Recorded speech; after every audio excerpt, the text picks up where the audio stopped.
Welcome to the Events Podcast. I'm your host, Dan Taylor, and each week I talk with event professionals and entrepreneurs about how they plan, promote, and run their events. We help you build your events empire by growing your business using live events, whether you're running community meetups or conferences, trade shows, and other events. We focus on finding actionable tips that you can use straight away. We want you to get more attendees, produce epic events, make more money, and most importantly, to do it all with no stress. This podcast is sponsored by EventsFrame. Check it out over at eventsframe.com.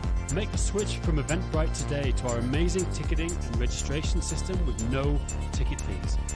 Most ticketing systems charge you a minimum of 3% of the ticket price, but we just have a flat, low fee with no ticket fees and no restrictions. There's literally no system out there that is cheaper than EventsFrame. It's also super easy to use, and you can embed your tickets in your website, or you can use our own website builder, which is really simple. We have amazing options to apply all kinds of discounts and all the features you'd expect from a much more expensive system like QR code check-in. Go to eventsframe.com, that's eventsframe.com, for a free, no-risk, 1-month trial. Hello and welcome to the Events Podcast. A happy 2020 to everybody, and I hope you all had an amazing Christmas, New Year break. It's been a great start to the year so far. I was lucky enough to go down with the family to Austria skiing for 2 weeks. We always start the year down in Austria. I think I've mentioned before, I've been going to the same place for years, and I actually used to be a snowboard instructor in the resort. So we go every year. Really, really great way to start the year for me. I'm lucky enough that, the first week of Jan is kind of quiet in the education world still, so it's a good time to take it off. So fantastic time with the family, did lots of snowboarding, got my 1.5-year-old on a snowboard, which if you check out my Instagram, you can see the footage. Really true, 1.5-year-old snowboarding. And then last week was BET. B-E-T-T. I've mentioned this before, but BET is a huge education technology trade show in London. So we were there as appsevents. It's a big event for us now. We really help Google out a lot. We help run the teaching theatre for Google. We also ran an event called the Anywhere School. We had a bunch of educators from Scandinavia, from Japan, from Holland, and different countries, going through a bunch of themed exercises in the Google offices. And also Acer. Acer are our sponsor, and we were helping them demo their Chromebooks and Windows devices. So really a lot. We had about 15 people working there, and a really great way, really busy way to start the week.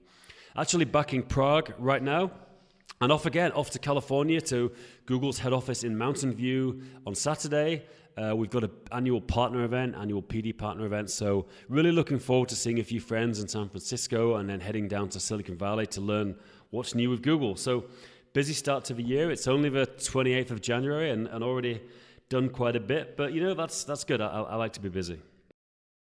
So just to say as well, I mentioned before on the podcast that a lot's been going on in terms of what we're doing with events. We've actually sold EventsFrame, and we're still promoting it on the podcast because we're good friends with the guys we've sold the business to, and we still think it's a great product. We still use it ourselves at appsevents, so very happy to recommend it. If anyone else is interested to sponsor the podcast, we're now thinking, we'd love to get a sponsor, maybe somebody in the events area to help cover some of the costs of producing this, and so to make sure we can, do a regular every 2 weeks podcast. So please get in touch. Finally, to say as well, if any of you out there need some help with launching or promoting your event, the thing is at appsevents, we've got a huge team now. We've got a team here in Europe, in the US, and in the Philippines, and we really know how to do all aspects of promoting your event, both on social media, LinkedIn, Twitter, Facebook. We've got a graphics team. We know how to make podcasts. So if you need any help with any aspect of launching your event, promoting it, or even running it, we've actually helped some people run their events. We've helped set up registration. We've helped do ticket sales. Get in touch. We'd love to partner with some people who are running events who've got an audience. So if that's you, and maybe you've got an audience and you want to run an amazing event, or maybe you're running it, but you want someone to do the heavy lifting, please get in touch. Dan@appsevents.com, Dan@appsevents.com, and we'll set up a call on Google Hangouts or Skype, and we'll see if there's something we can help you with. So onto the interview. We had a really interesting chat with Tyler Benedict. Tyler has a great website called Bike Rumor. It's one of the leading bike websites, and he also has a podcast called The Build Cycle. And I was lucky enough to be a guest on Tyler's podcast, and we reposted it here at the Events Podcast. If you go to last week's episode, we have my interview with Tyler. But Tyler, as if he isn't busy enough already, he's also launching the Peak Content Summit, which is a marketing summit in North Carolina. And it's the first time he's running this conference. So it was really great to talk to someone who's running an event, to talk about the kind of issues that somebody hits the first time they do an event. We all know about the difficulties in launching, about promoting your event, about coordinating speakers. And Tyler is right in the thick of this now. So we get into a lot of it. I think it's a really good interview for anyone thinking of running a conference or anyone who's already running a conference. So without further ado, here is the interview. Hello and welcome to the podcast. Today I'm delighted to be talking to Tyler Benedict, who runs various things. He runs a Peak Content Summit, Bike Rumor, and a podcast which I've listened to for quite a while called The Build Cycle. So welcome to the podcast, Tyler. Thank you very much. Thanks for having me. Cool. So you're in, is it South Carolina or North Carolina? North Carolina. Yeah, I've been to Raleigh. I don't know if you know anyone near Raleigh. About an hour or so away. It's actually, if I can't fly to Greensboro, Raleigh is the next closest airport. Yeah, Raleigh's, it's good. It's quite it's fairly cosmopolitan, isn't it? I know they have direct flights to the UK and I think some other European places as well. It is growing. Like I said, it's kind of a second option. Yeah. RDU, Durham in particular is sort of a cool place. It's really become, and for quite a few years now, a very hip place with a lot of good breweries. And I've got some friends there that one of whom runs a marketing agency and started a brewery called Ponysaurus, which is worth checking out if you're in the area. Yeah, that surprised me. Is like Raleigh is like the craft beer capital of America, which I had no idea. I mean, it's great. I love craft beer, you know. So it was. I was surprised. I met a bunch of cool people there.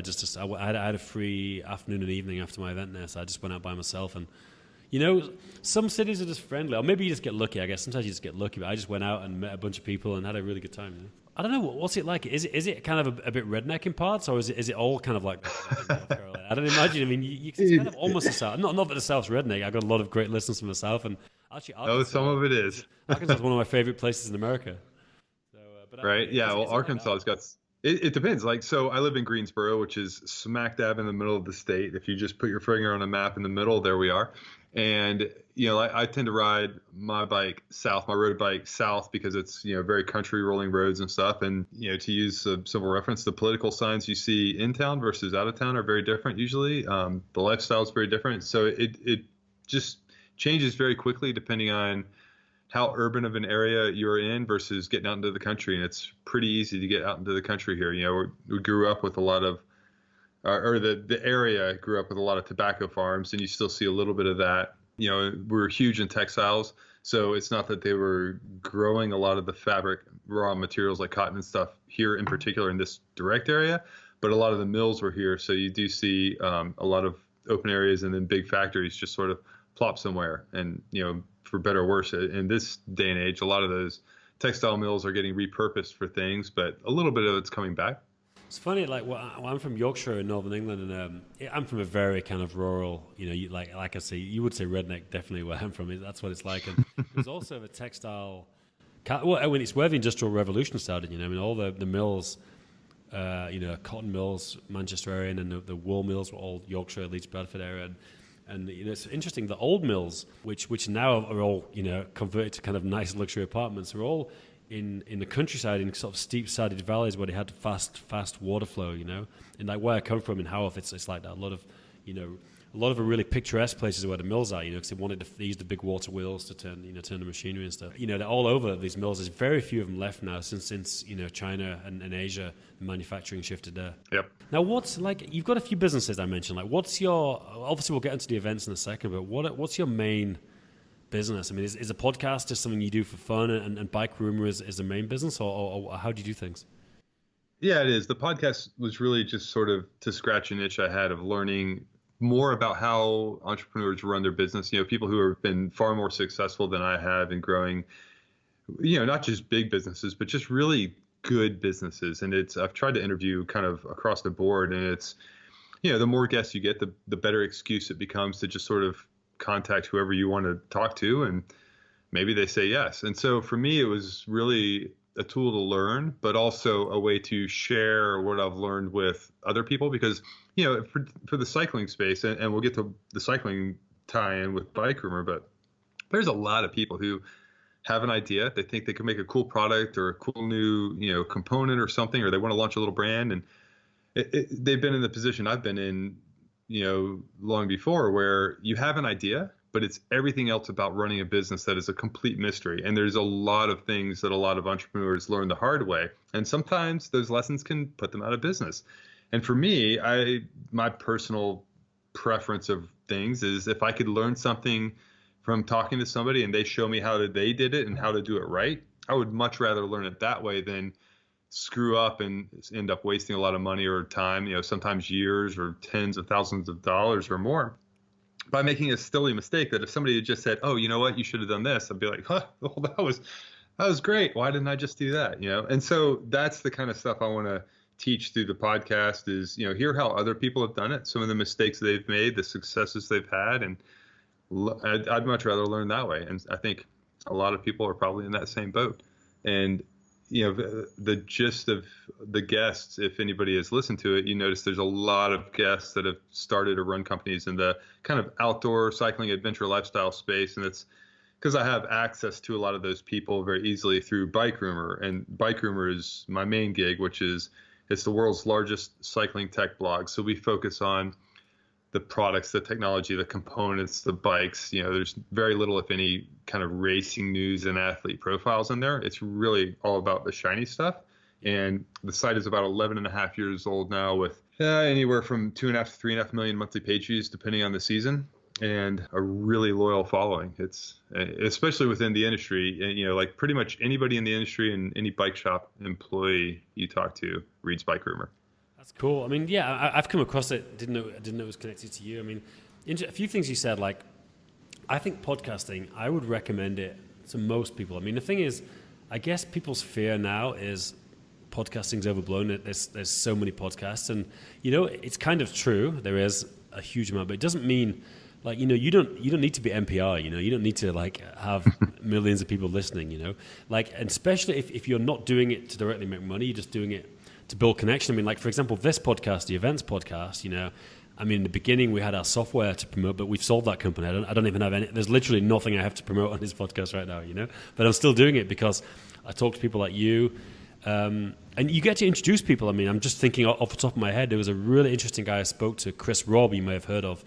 He runs a huge event called Mass Participation World Conference. It's all about mass participation sporting events. And he started a bunch of events. He was the road manager for all the road events, cycling and running for the Sydney Olympics. And then he founded the Singapore Marathon, which he sold to Ironman, like super interesting guy, And I'm straight away thinking I could probably introduce you to him because I've spoke to both of you now. There'd probably be some good connections there, So you get to meet people, you get to make connections, and people introduce you to people as well, and it's a good kind of virtuous circle. Yeah, and I've found that I tend to meet a lot of like-minded people who you carry on the relationship with, and they're just fun to hang out with. Yeah, definitely.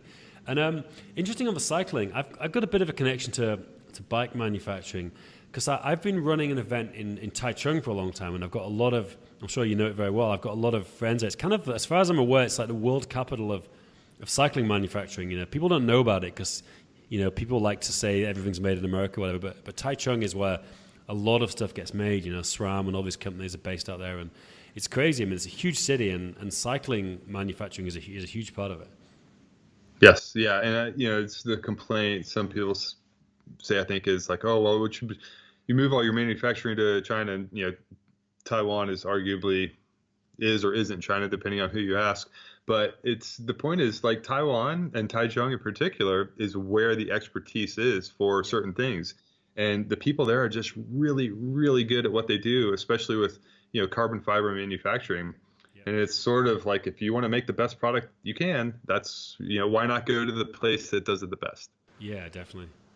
Taichung's interesting. There's always, I always meet a bunch of people. The hotel I always stay at, all the SRAM people stay there, so I always end up meeting all those guys every time I'm there. Obviously, we're talking about events. So you mentioned before the podcast, you ran some cycling events and you sold that business. So was that how you got kind of started? Because I'm always interested in, I haven't talked to many people about sporting events. The guy I mentioned, Chris Robb, was probably the only one. So is that how you got started running events? Yeah, that was the start. It was you figure if you're going to bite something off, you might as well bite off something big with a 24-hour race. And the reason why I did that particular one is at the time, this was before I started Bike Rumor, I had a sports drink company, a powdered drink mix that was aimed at endurance athletes, and it was the first one that had a little bit of caffeine in it. And so I figured, okay, well, if we're making a caffeinated drink, what kind of event makes sense as a promotional tool? Well, obviously a 24-hour race because you're staying up all night.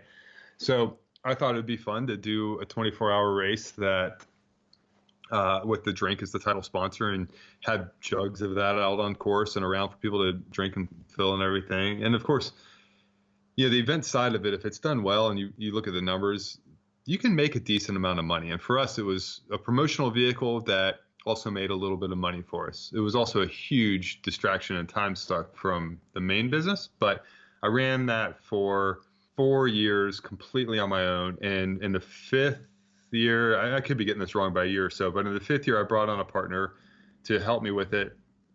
And then the next year, I sold it to him. And then a couple of years later, he ended up selling it to another group. But it was a lot of fun. And it was a great learning experience that has since helped me, help others with events and stuff. But also just, it's like everything, right? Like when you know a little bit about a lot of stuff, it's easier to understand other people's business models. And that helps, like with Bike Rumor, when somebody comes to us and we're trying to sell them on a content marketing or an advertising package or something, and we can really understand what their business model is and what is important to them, it helps us sell something that actually is going to work for them. Definitely.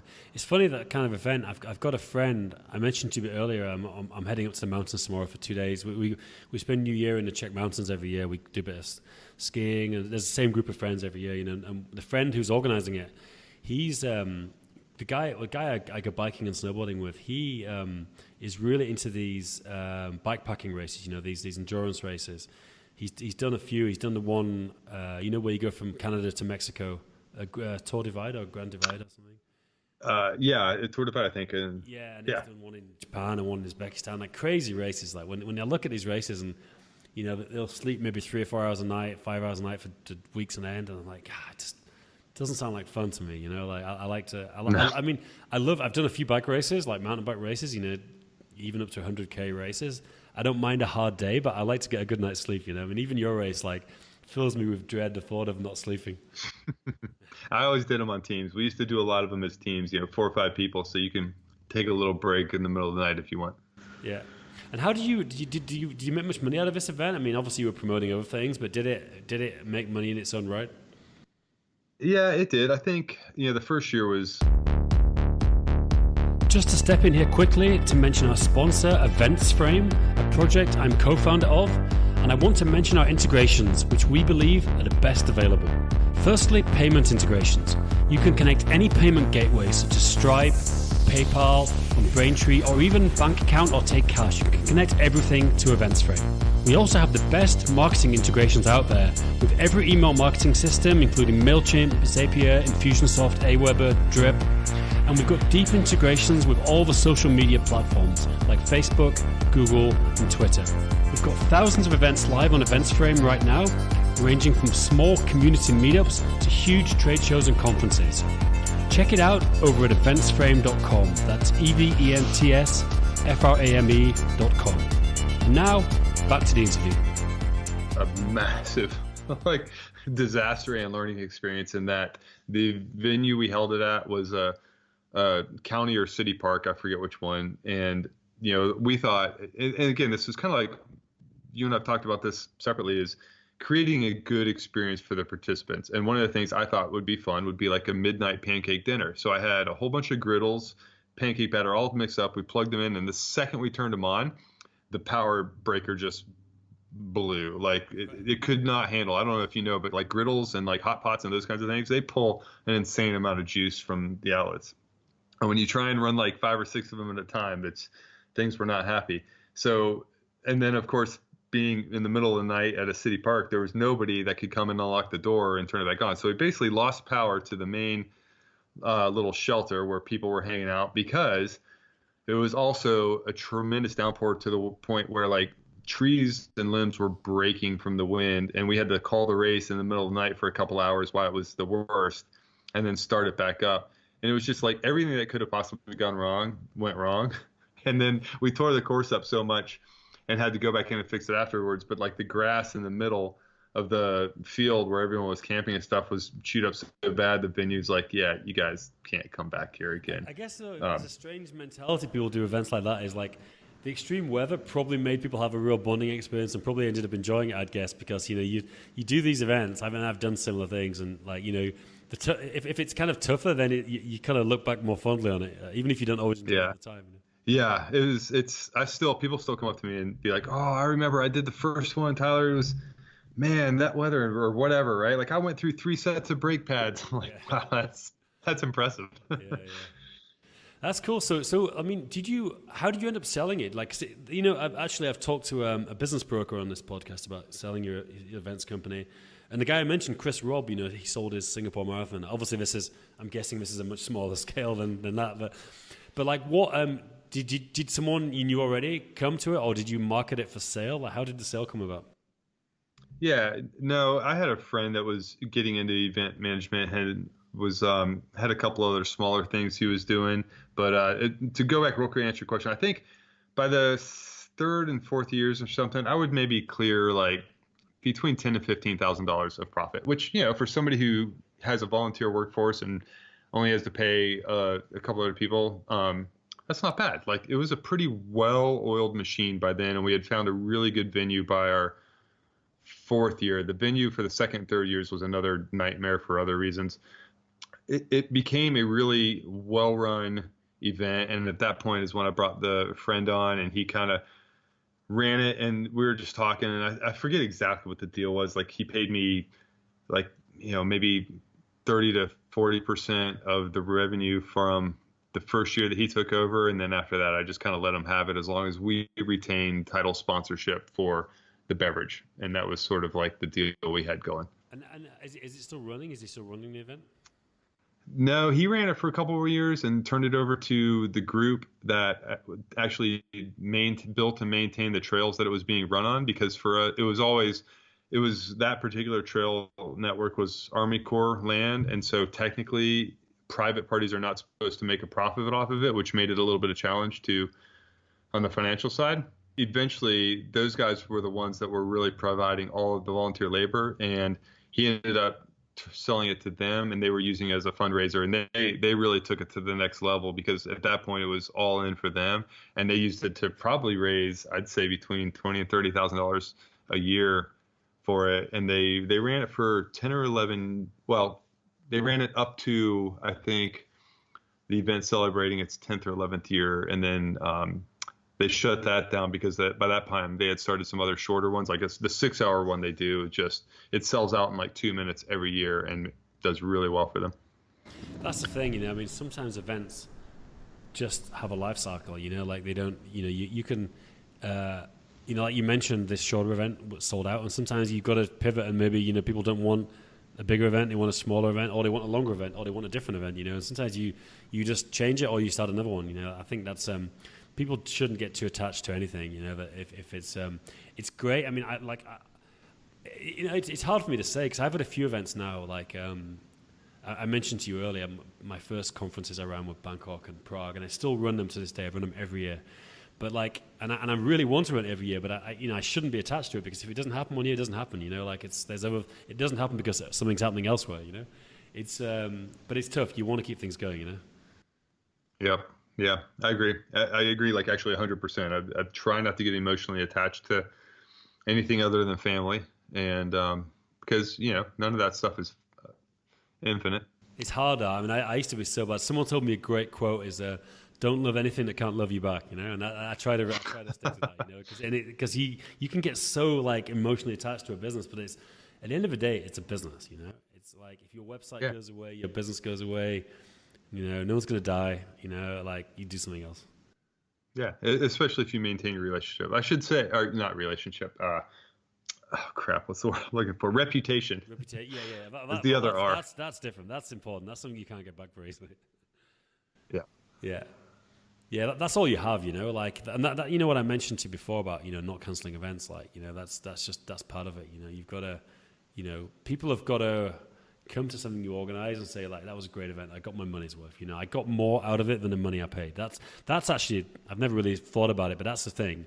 they pay $500 or $50, whatever it is, it was worth more to them than that money. Then at that point, you're in the good books, Yeah. And that's really what we try and do with Bike Rumor, when we're selling whatever kind of marketing package we want. We want the customer to be so blown away with what we delivered that they come back the next year and hopefully spend more. But I think that's with anything, right? Yeah, it is. It is. So what, actually, just to take a little back step, I mean, we jumped into the events, but how did you get started in the entrepreneur world? Like, did you have a job, first of all, or did you just get into setting up this website? No, I'll give you the super quick version. So my dad started an ad agency the year I was born, which would be 74. And so I grew up with, hearing the stories of how he's, doing advertising and marketing, all that. And then high school summers, I would go in and, just started as like the errand boy. And then I would learn a little bit of the graphics programs and stuff and kind of learn a little bit more each summer. And then college, I would work there some summers. Eventually even doing like a tiny bit of account executive work or, even like a tiny bit of business development. And then after college, he said, as he told my younger brothers as well, you got to go work somewhere else first. And then, which was probably smart, but it ended up being a horrible place. So I went back after a year, worked there. And one of the accounts that I was working on was a group of doctors who were developing some herbal supplement line for whatever various ailments. And as I'm working on it, I'm talking to them about, well, how'd you guys come up with the formulas? Like, where's your lab? How are you formulating this stuff? And they're like, Tyler, somebody's making it for us. We just come up with the formula. We tell them what we want in it and they make it. And I'm sitting there, that's interesting. I never knew about this whole private label manufacturing world because at the time I was doing a lot of mountain bike racing. And the one thing that always seemed odd to me is I saw a lot of racers taking like Coke or Mountain Dew and opening it, let it go flat, or like having a water bottle of that out so they could grab that on the last lap because they just wanted that caffeine sugar rush as they were going into their last lap. Yeah. And then, but everybody, at the same time, everybody really hated Gatorade because it was too sweet and acidic and tart. So I'm thinking, all right, if there's a sports drink that's mild and has a little bit of caffeine and still has all the right electrolytes, you kind of have this marriage of everything people want. So I just created the formula, found somebody to make it for me, and got a few friends and family investments and did that. And it was called Propel for about 2 months before Quaker Oats bought the trademark off me and for their fitness water, which is, since Pepsi has bought. And that gave me the startup capital to realize I didn't need to work for my dad anymore because honestly, I was kind of bringing down morale at the office because I didn't want to be there. Like it wasn't exciting or fun to me. And I was always coming in late. So that's kind of how I jumped ship and started working for myself and have not looked back since. And that was about, I think 2001 or two. I haven't had a real job, quote unquote, since then. And so that kind of morphed from a sports drink line into an energy drink line like everybody else had. There's like a million energy drinks out there, but we managed to keep that running for about 6.5 years, even though it never made money. It was always little Band-Aid investments from our friends and family network of investors until finally they said, hey, no more. And then, so the writing on that wall, we were fortunate that I was able to sell the trademarks and IP for that one as well to a very big beverage company.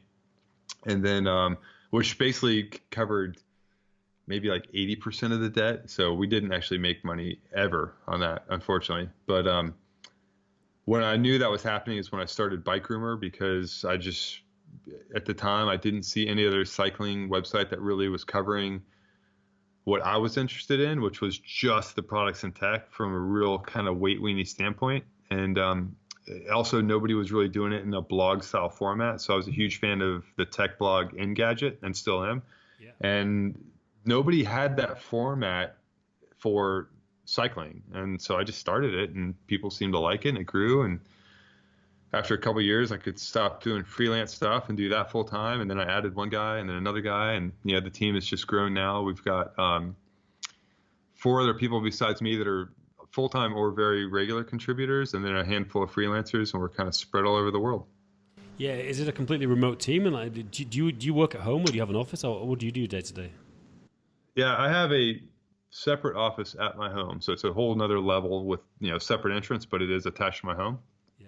And yeah, I'm here in Greensboro. My wife does some of the stuff with me a little bit, and then everybody else is remote. So like we're like Ohio, Florida, Squamish, Prague, and Scotland are the main ones.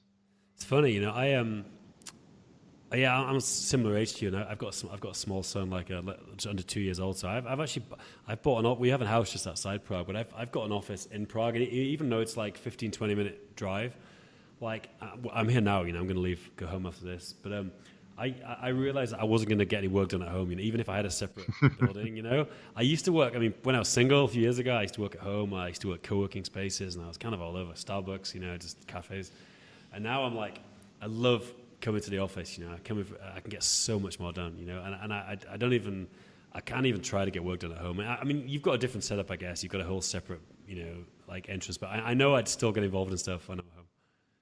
Yeah, I do. And there's some days when I don't make it past the kitchen table, but and then every once in a blue moon when there's something I know I have to concentrate on, I actually do go down the street to the coffee shop because there's, I'm sitting or looking around right now. I've got like probably 20 something products sitting in boxes that I need to start reviewing. And it's just this mental clutter of things I know oh, I got to do that. Oh, I got to do that. Oh, I got to do that. So sometimes you just got to walk away from that too. Yeah. It's funny, just want to come back to one thing you talked about, the flat Coke is, I like back in the 90s, I used to live in Amsterdam and I ran the Amsterdam Marathon. I'm not a runner. I'm not an endurance athlete at all, but like I just did it. I wanted to do a marathon, train for it. And I ran it with a good friend of mine who was a really good South African mountain biker. Both him and his now wife were on the South African team for cross-country mountain biking. And we got to like the last few kilometers, and I just died, like just literally almost at the point where your legs go. I was almost at that point when I just couldn't even. I wasn't going to get across the line, and he's like, wait here. He runs off the course, like runs into a bar, buys a bottle of Coke, comes back, and I'm like, what's this? Like, I'm not going to drink this Coke. And he's like, no, we do this. We have a little bottle of flat Coke. That's what he said. And back then, this is not long ago. It's maybe 18 years ago, whatever. He was like, he was telling me afterwards, like serious mountain bikes, they'd have a bit of flat Coke, and he gave it to me. I drank it wasn't flat because he just bought it from the coffee, but like it boosted me up and it literally got me across the line, So it really works, and I'm sure now with the drinks everyone's developing, that there's probably a much more accurate formula, but just that basic sugar and caffeine, it can help you finish a race. It did for me. Yep, it works magic some days. Yeah, and I'm sure there's probably some people still just take some flat Coke, and they probably just go for the basics. Yeah. So whatever. How did you end up running this kind of social media event, or is this the first year? And we talked about it before, because for me, I'd be thinking like, why aren't you running like a bike rumor event, like a bike rumor conference, or like connected to that kind of business? Well, it's funny.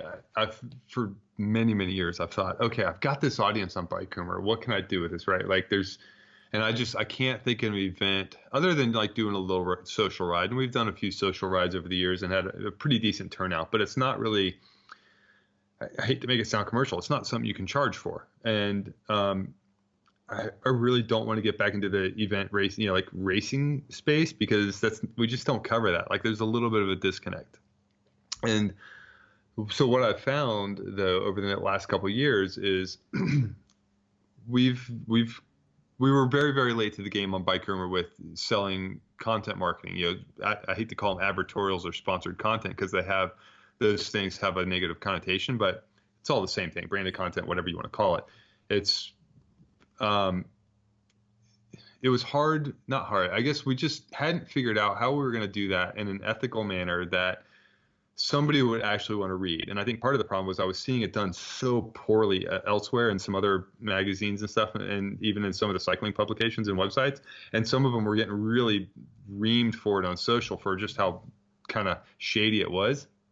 And I was like, I don't want to touch it. Not going to do that.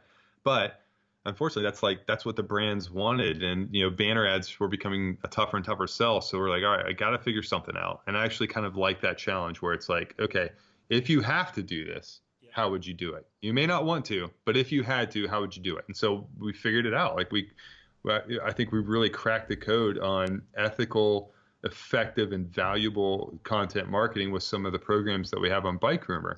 And so the more we would sell these and explain them to the brands and try and figure out how we're going to tweak it for each particular brand's needs, we realized just how many questions these brands had. And like very few of them have really figured it out, or they figured out some small part of it. Like there's a lot of brands with very, very deep pockets, and they can do some incredible video production with, well-known cameramen or women and, great athletes, and they'll produce these beautiful videos, but then they throw it on their website or their blog or their YouTube channel, which has like 0 following and traffic, and it was kind of a waste. Or they'll send it to us hoping that we'll just publish it. I'm like, this is great, guys. This is gorgeous. But unless it's like one of those like Danny McCaskill videos that is just going to absolutely blow up traffic on our site, like we're not just going to publish a brand's content or marketing just because they sent it to us. Yeah. And so, and then you got the flip side of it where the brand just, they send out like the most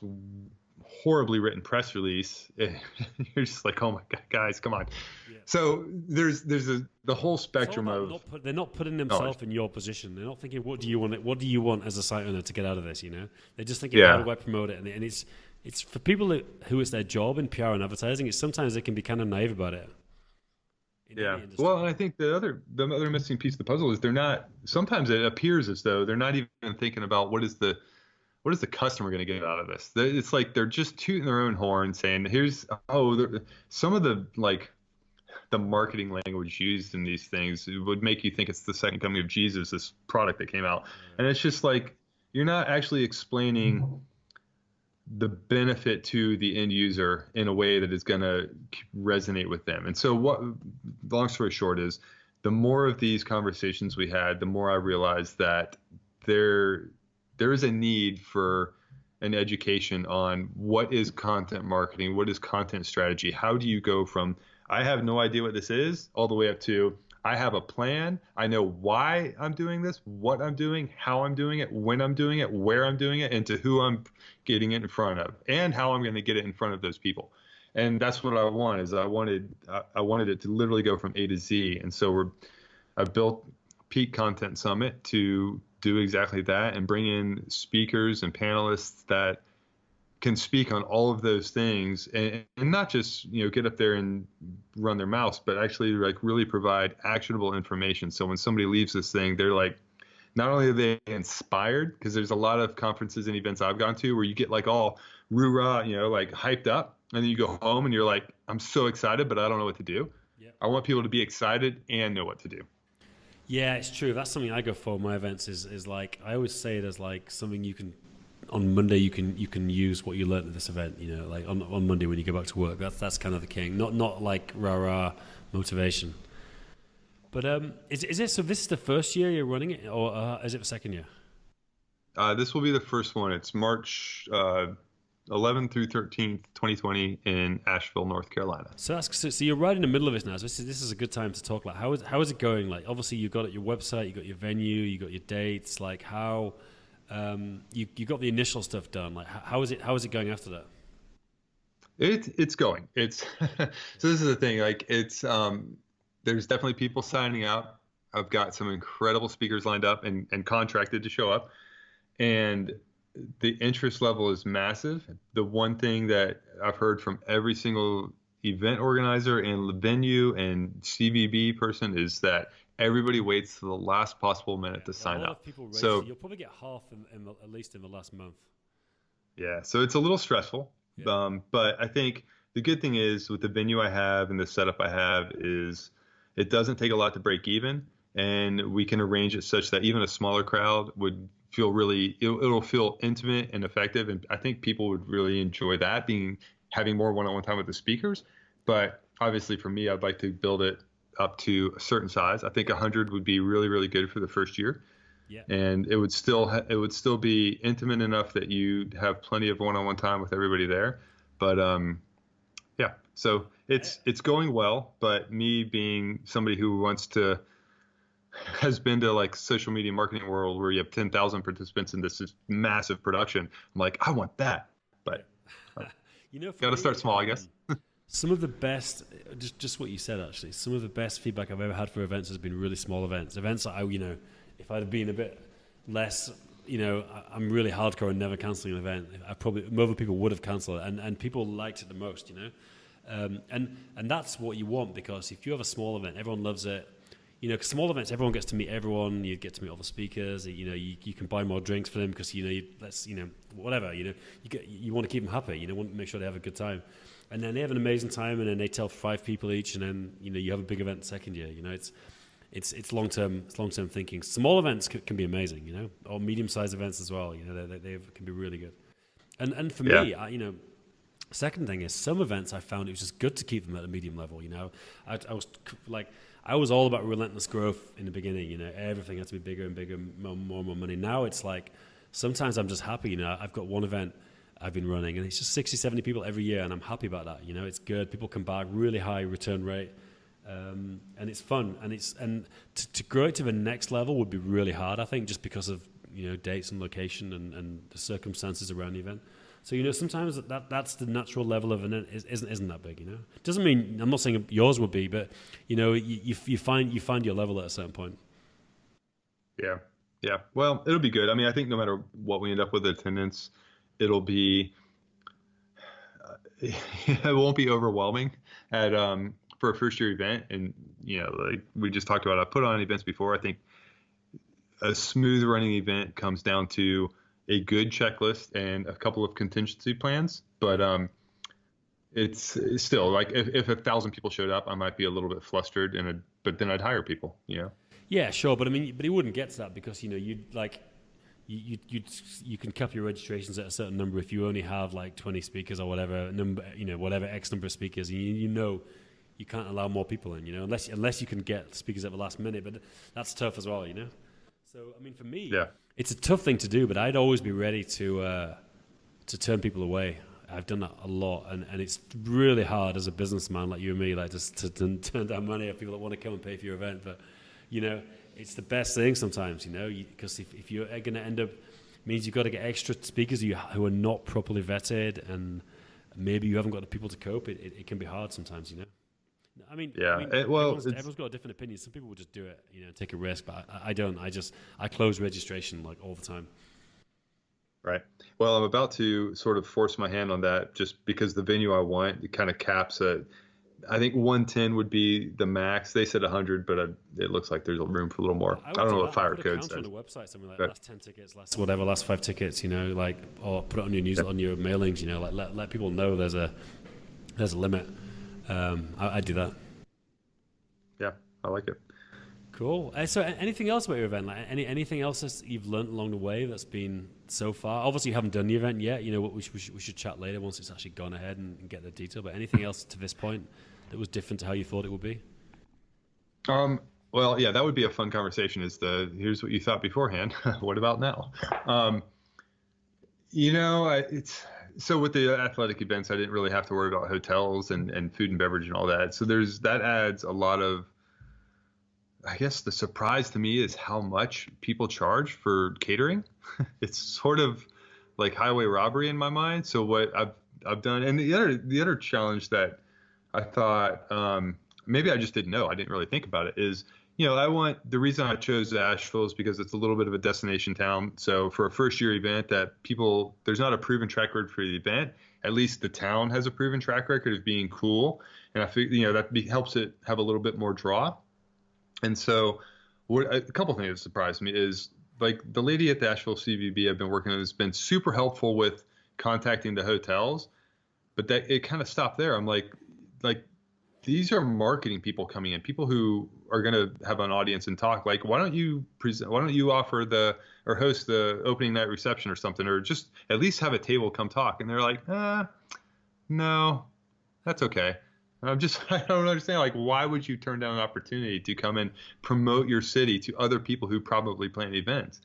And then the other side of it is how hard it is to incorporate local food and beer. I mean, there's 1 million breweries in Asheville, but the venues oftentimes really make it hard to bring in outside food and beverage. And so what I really wanted was this event that not just taught people the content marketing, but really showcase the area too. Because I think for me, if I grow this, and it moves from city to city, if I can say, hey, look, this is all the ways that we were able to promote Asheville's hotel industry and food and beverage, the local scene.